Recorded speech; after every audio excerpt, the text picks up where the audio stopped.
दोस्तों, हिंदू धर्म ग्रंथों में समय के कालखंड को 4 युगों में बांटा गया है, जिससे सतयुग, त्रेता युग, द्वापर युग और कलयुग शामिल हैं। इसमें कलयुग को मानव जाति का श्रापित युग कहा जाता है, लेकिन विष्णु पुराण में महर्षि वेदव्यास ने कलयुग को सबसे सर्वश्रेष्ठ युग बताया है। दोस्तों, एक दिन महर्षि व्यास गंगा नदी में स्नान करने पहुँचे और तभी कुछ ऋषि वहाँ प्रकट हुए। उन्होंने देखा कि महर्षि व्यास जी नदी में डुबकी लगाते हुए भगवान का ध्यान कर रहे हैं। यह देख ऋषि वहां वृक्ष के तट पर बैठ गए। कुछ समय बाद महर्षि व्यास नदी से निकले और कहा, इंसानों में, स्त्री वर्णों में, शुद्ध और युगों में कलयुग सर्वश्रेष्ठ है। इसके बाद उन्होंने फिर नदी में एक डुबकी लगाई और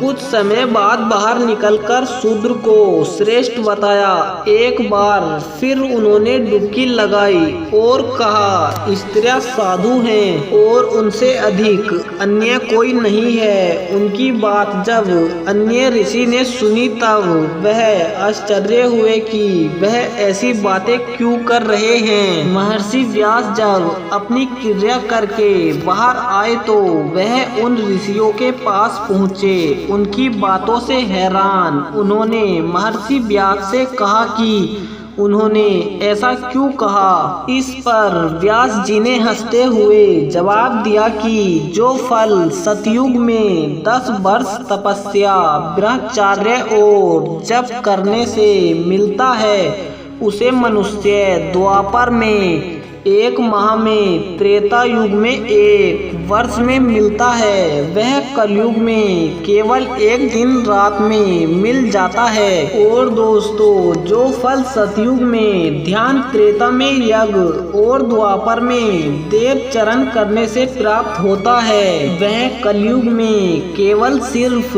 भगवान कृष्ण के कीर्तन से ही प्राप्त हो जाता है। कलयुग में थोड़ी परिश्रम करने से ही फल की प्राप्ति हो जाती है। यही कारण है कि कलयुग को सबसे श्रेष्ठ माना जाता है। दोस्तों, वीडियो अच्छी लगी हो तो वीडियो को लाइक कर दें और ऐसे वीडियोस देखने के लिए हमारे इस चैनल को सब्सक्राइब कर लें।